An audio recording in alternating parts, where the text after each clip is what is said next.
India Pak സംഘർഷം രൂക്ഷമായതിനെ തുടർന്ന് ഇന്ന് ഇന്ത്യൻ മാർക്കറ്റ് 250 മുതൽ 300 പോയിന്റിന്റെ ഗ്യാപ് ഡൗൺ ഓപ്പണിംഗ് സൂചനകളാണ് നൽകുന്നത്. നിഫ്റ്റിയും 200 മുതൽ 300 പോയിന്റിന്റെ ഗ്യാപ് ഡൗൺ ഓപ്പണിംഗ് സൂചനകൾ നൽകുന്നുണ്ട്. അതായത് ഇന്ന് മാർക്കറ്റ് 23,900 എന്ന സ്ട്രോങ് സപ്പോർട്ടിനടുത്തോ അല്ലെങ്കിൽ ഈ സപ്പോർട്ടിന് താഴെ 23,880 ഗ്യാപ് ഡൗൺ ഓപ്പണിംഗ് നൽകാനുള്ള സാധ്യതയാണ് കാണുന്നത്. അമൃത്സർ ഉൾപ്പെടെയുള്ള പ്രധാന ഇന്ത്യൻ സിറ്റികളെ ലക്ഷ്യം വെച്ച് കഴിഞ്ഞ ദിവസം പാകിസ്ഥാൻ ഒരു മിസൈൽ ആക്രമണത്തിന് ശ്രമിച്ചിരുന്നു. ഈ മിസൈൽ ആക്രമണത്തെ ഇന്ത്യൻ വ്യോമ പ്രതിരോധ സംവിധാനം ശക്തമായി തടയുകയും ഇതിനെതിരെ ഒരു കൗണ്ടർ അറ്റാക്ക് എന്ന നിലയിൽ പാകിസ്ഥാന്റെ പ്രധാന സിറ്റികളെ ഇന്ത്യ ആക്രമിക്കുകയും ചെയ്തു. ഈ ന്യൂസിന് മുകളിലുള്ള ഒരു മാർക്കറ്റ് റിയാക്ഷനാണ് ഇന്നത്തെ ട്രേഡിംഗ് സെഷനിൽ നമ്മൾ പ്രതീക്ഷിക്കുന്നത്. കൂടാതെ ഇന്ത്യ വിക്സ് 10% ഉയർന്നതും മാർക്കറ്റിൽ അൺസർട്ടനിറ്റി അല്ലെങ്കിൽ വോളറ്റിലിറ്റി വർദ്ധിപ്പിക്കുന്ന ഒരു പ്രധാന ഘടകമായി മാറിയിട്ടുണ്ട്. 23,900 എന്ന സപ്പോർട്ട് നഷ്ടപ്പെടുകയാണെങ്കിൽ പിന്നീട് കാണുന്ന ഏറ്റവും സ്ട്രോങ് സപ്പോർട്ട് 23,480 ആണ്. ഇവിടെ ഉയർന്നു വരുന്ന മറ്റൊരു ചോദ്യം, കഴിഞ്ഞ ദിവസം പാകിസ്ഥാൻ സ്റ്റോക്ക് മാർക്കറ്റിൽ കാണാൻ സാധിച്ചതുപോലെ തന്നെ ഇന്ത്യൻ സ്റ്റോക്ക് മാർക്കറ്റും ഇന്ന് ലോവർ സർക്യൂട്ടിലേക്ക് നീങ്ങുമോ എന്നുള്ളൊരു ചോദ്യമാണ്. അങ്ങനെ നോക്കുകയാണെങ്കിൽ നിഫ്റ്റി 10% ഇടിഞ്ഞാൽ മാത്രമേ ലോവർ സർക്യൂട്ട് വരാനുള്ള സാധ്യതയുള്ളൂ. 21,846 10% ലെവൽ. ഈ 10%ത്തിലേക്ക് മാർക്കറ്റ് എത്തിയാൽ ലോവർ സർക്യൂട്ടിലേക്ക് എത്താനുള്ള സാധ്യതയുണ്ട്. ഇനി ലോവർ സർക്യൂട്ട് വന്നാൽ പോലും ട്രേഡിംഗ് ഹോൾട്ട് ആകണമെന്ന് നിർബന്ധമില്ല. ഒരു മണിക്ക് മുമ്പേ മാർക്കറ്റ് ലോവർ സർക്യൂട്ടിൽ എത്തിയാൽ മാത്രമേ 45 മിനിറ്റ് ട്രേഡിംഗ് ഹോൾട്ട് ആവുകയുള്ളൂ. 1 മണിക്കും 2 മണിക്കും ഇടയിലുള്ള സമയത്താണ് മാർക്കറ്റ് ലോവർ സർക്യൂട്ടിൽ എത്തുന്നതെങ്കിൽ 15 മിനിറ്റ് ആയിരിക്കും ട്രേഡിംഗ് ഹോൾട്ട് ആവുക. ഇനി 2 മണിക്ക് ശേഷമാണ് 10% ഇടിയുന്നതെങ്കിൽ അത് ട്രേഡിംഗ് ഹോൾട്ട് ആകാനുള്ള സാധ്യത വളരെയധികം, അല്ലെങ്കിൽ ട്രേഡിംഗ് ഹോൾട്ട് ആകാനുള്ള സാധ്യത വളരെ കുറവുമാണ്. ഇനി 23,900 വളരെ പ്രധാനപ്പെട്ട സപ്പോർട്ടാണ്. ഈ സപ്പോർട്ടിന് ശേഷം 23,480 ഒരു പ്രധാന 23,480 മറ്റൊരു പ്രധാന സപ്പോർട്ടായി പ്രവർത്തിക്കുന്നത്. 24,280, 24,400, 24,500 തുടങ്ങിയ ലെവലുകളാണ് പ്രധാന റെസിസ്റ്റൻസ് ലെവലുകൾ. സംഘർഷം രൂക്ഷമാകുന്നതിനിടയിലും ഫോറിൻ പോർട്ട്ഫോളിയോ ഇൻവെസ്റ്റേഴ്സ് ഇന്ത്യൻ മാർക്കറ്റിൽ ബൈയിങ് സൈഡിലാണ്. കഴിഞ്ഞ ദിവസം FPIs 2,007 കോടി രൂപയുടെ ബൈയിങ് നടത്തിയിരുന്നു. തുടർച്ചയായ 16ാമത്തെ ട്രേഡിംഗ് സെഷനിലാണ് ഫോറിൻ പോർട്ട്ഫോളിയോ ഇൻവെസ്റ്റേഴ്സ് ഇന്ത്യൻ മാർക്കറ്റിൽ ബൈയിങ് നടത്തുന്നത്. അതേസമയം ഡൊമസ്റ്റിക് ഇൻസ്റ്റിറ്റ്യൂഷണൽ ഇൻവെസ്റ്റർ 596 കോടി രൂപയുടെ സെല്ലിംഗ് നടത്തുകയും ചെയ്തു. ABB India, alkyl amine, Aditya vision, Birla corporation, Cera sanitary ware, Manappuram finance, Motherson Sumi, Navin fluorine international, PTC India financial, Relaxo footwear, Reliance power, Shakti pump തുടങ്ങിയ കമ്പനികളുടെ ക്വാർട്ടർലി റിസൾട്ട് ഇന്ന് പുറത്തു വരുന്നതുകൊണ്ട് ഈ സ്റ്റോക്കുകളെ ഇന്നത്തെ ട്രേഡിംഗ് സെഷനിൽ ഫോക്കസ് ചെയ്യാവുന്നതാണ്. കഴിഞ്ഞ ദിവസം ക്വാർട്ടർലി റിസൾട്ട് വന്ന ചില പ്രമുഖ സ്റ്റോക്കുകൾക്ക് മുകളിലുള്ള മാർക്കറ്റ് റിയാക്ഷനും പ്രതീക്ഷിക്കാം. RECയുടെ ക്വാർട്ടർലി റിസൾട്ടിൽ കമ്പനിയുടെ നെറ്റ് പ്രോഫിറ്റ് 5% വർദ്ധിച്ചപ്പോൾ ടോട്ടൽ ഇൻകത്തിൽ 20% വർധന ഉണ്ടാവുകയും നെറ്റ് ഇൻട്രസ്റ്റ് ഇൻകം 37% വർദ്ധിച്ച് 4,273 കോടിയിൽ നിന്നും 5,879 കോടിയിലേക്ക് ഉയരുകയും ചെയ്തു. ഗ്രോസ് NPA 1.95% നിന്നും 1.35% കറക്റ്റായി അസറ്റ് ക്വാളിറ്റി ഇംപ്രൂവ് ആയിട്ടുണ്ട്. നെറ്റ് NPA 0.74% നിന്നും 0.38% കറക്റ്റ് ആവുകയും നെറ്റ് പ്രോഫിറ്റ് 4,079 കോടിയിൽ നിന്നും 4,310 കോടിയിലേക്ക് ഉയരുകയും ചെയ്തു. L&Tയുടെ ക്വാർട്ടർലി റിസൾട്ടിൽ പ്രോഫിറ്റ് 25% വർദ്ധിച്ച് മാർക്കറ്റ് എസ്റ്റിമേഷനെ ബീറ്റ് ചെയ്തിട്ടുണ്ട്. 4,396 കോടിയിൽ നിന്നും 5,497 കോടിയിലേക്കാണ് പ്രോഫിറ്റ് ഉയർന്നത്. റവന്യൂ 10% വർദ്ധിച്ചു.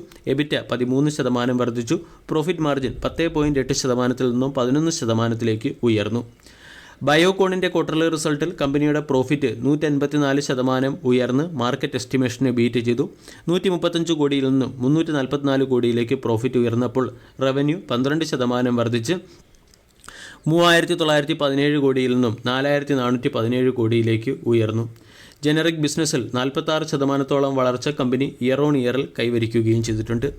ജ്വല്ലറി സെക്ടറിലെ ടൈറ്റാൻ്റെയും കല്യാൺ ജുവലേഴ്സിൻ്റെയും ക്വാർട്ടർലി റിസൾട്ട് കഴിഞ്ഞ വീഡിയോയിൽ നമ്മൾ വിശദമായി ഡിസ്കസ് ചെയ്തതാണ്.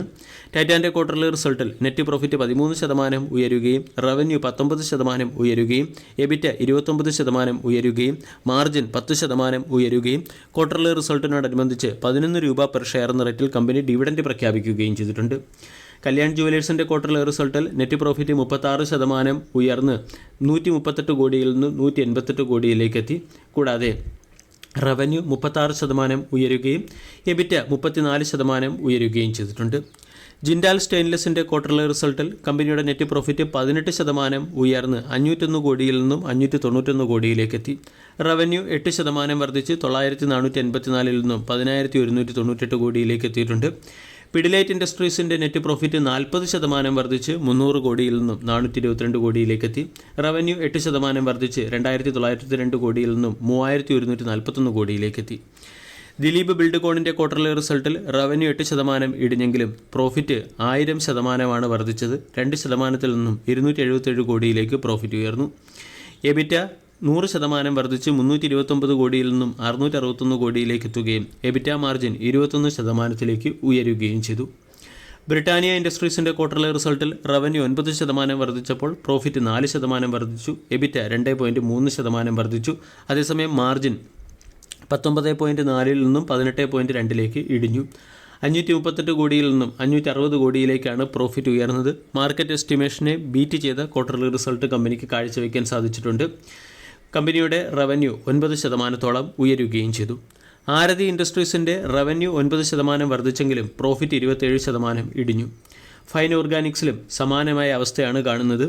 കെമിക്കൽ സെക്ടറിലെ ഫൈൻ ഓർഗാനിക്സിൻ്റെയും റവന്യൂ 11% വർദ്ധിച്ചെടുത്ത് പ്രോഫിറ്റ് 15% ഇടിഞ്ഞു.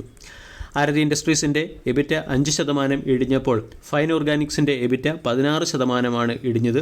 ആരതി ഇൻഡസ്ട്രീസിൻ്റെ എബിറ്റ മാർജിൻ 16% നിന്ന് 13.8% ഇടിഞ്ഞപ്പോൾ ഫൈൻ ഓർഗാനിക്സിൻ്റെ മാർജിൻ 26% നിന്നും 19% ഇടിഞ്ഞു. ഇനി ഇന്നത്തെ ട്രേഡിംഗ് സെഷനിൽ ശ്രദ്ധിക്കേണ്ട മറ്റ് ചില സ്റ്റോക്കുകളെ കൂടി പരിചയപ്പെടാം. ഒന്നാമത്തേത് ജെൻസോൾ എഞ്ചിനീയറിംഗ്. ജെൻസോൾ എഞ്ചിനീയറിംഗിൽ ഫോറൻസിക് ഓഡിറ്റിന് വേണ്ടി സെബി ഫോറൻസിക് അക്കൗണ്ടൻറ്റിനെ അപ്പോയിൻറ്റ് ചെയ്തിട്ടുണ്ട്. ഇതിൻ്റെ പശ്ചാത്തലത്തിൽ ജെൻസോൾ എഞ്ചിനീയറിംഗ് എന്ന സ്റ്റോക്കിനെ ഫോക്കസ് ചെയ്യാം. Mahindra and Mahindra financial service എന്ന കമ്പനി റൈറ്റ് ഇഷ്യൂ വഴി ഫണ്ട് റൈസ് ചെയ്യുകയാണ്. 2996 കോടി രൂപയുടെ ഫണ്ടാണ് 194 രൂപ പെർ ഷെയർ എന്ന റേറ്റിൽ ഇഷ്യൂ ചെയ്ത് കമ്പനി റൈസ് ചെയ്യുന്നത്. ബ്രിഗേഡ് എൻ്റർപ്രൈസസ് എന്ന കമ്പനി 2000 കോടി രൂപയുടെ ഒരു പ്രോജക്റ്റ് ബാംഗ്ലൂരിൽ ഡെവലപ്പ് ചെയ്യുന്നുണ്ട്. ടാറ്റ മോട്ടോഴ്സിൻ്റെ സബ്സിഡറി കമ്പനിയായ ടാറ്റ മോട്ടോഴ്സ് ഫിനാൻസ് എന്ന കമ്പനിയെ ടാറ്റ മോട്ടോഴ്സുമായി മെർജ് ചെയ്യുന്നതിന് വേണ്ടി ബോർഡ് ഓഫ് ഡയറക്ടേഴ്സിൻ്റെ അപ്രൂവൽ ലഭിച്ചു.